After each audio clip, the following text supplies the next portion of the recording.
ప్రతి ఏటా శ్రీరామనవమి రోజు భద్రాద్రి సీతారాముల కళ్యాణానికి సమర్పించే కోటి గోటి తలంబ్రాలను పండించే పంట కోసం కోరుకొండకు చెందిన శ్రీకృష్ణ చైతన్య సంఘం బృందం వరి విత్తనాలకు ప్రత్యేక పూజలు చేపించారు. కోరుకొండ నుంచి వరి విత్తనాలు భద్రాచలం తీసుకొచ్చి భద్రాద్రి రాముల వారి ఎదుట పూజలు నిర్వహించారు.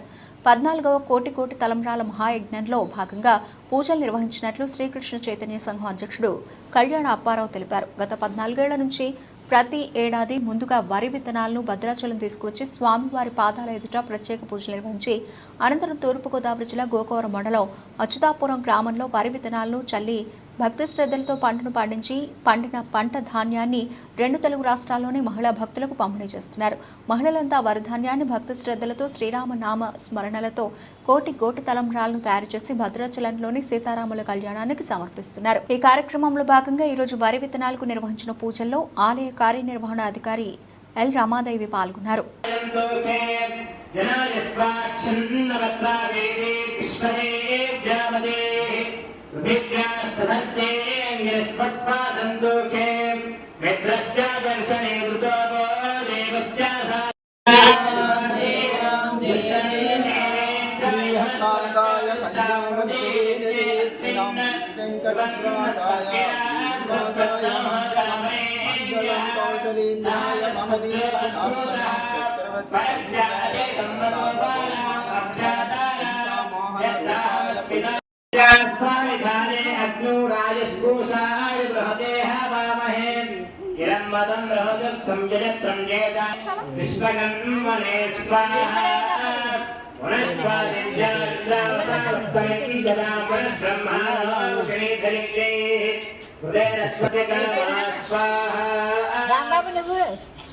जय श्री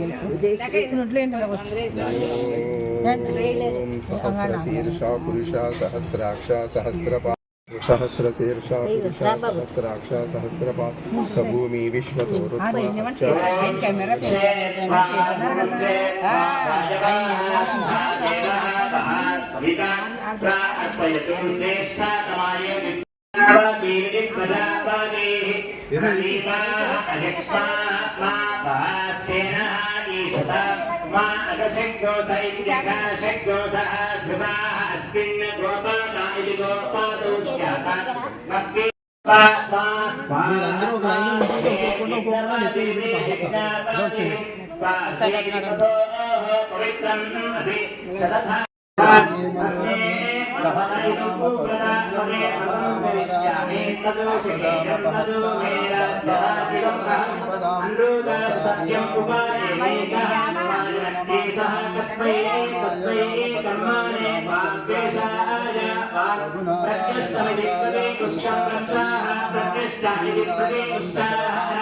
राम जय राम जय जय राम श्री राम जय राम जय श्री राम जय राम जय जय राम श्री राम जय राम जय श्री राम सीतापतिं रघुकुलान्वय रत्नदीपं आजानबाहुं मरविन्द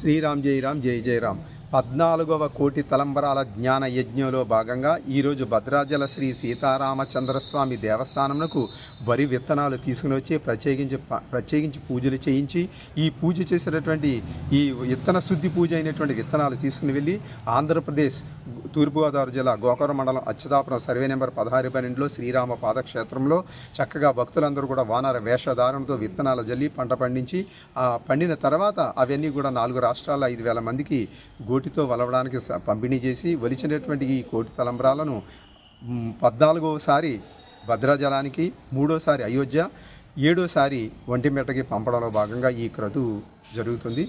శ్రీరామ తత్వాన్ని ప్రచారం చేయడంలో భాగంగా ఈ యజ్ఞం నిర్వహించడం జరుగుతుంది. ఇది తూర్పుగోదావరి జిల్లా కోరుకొండ శ్రీకృష్ణ చైతన్య సంఘం ఆధ్వర్యంలో నిర్వహించడం జరుగుతుంది. జై శ్రీరామ్.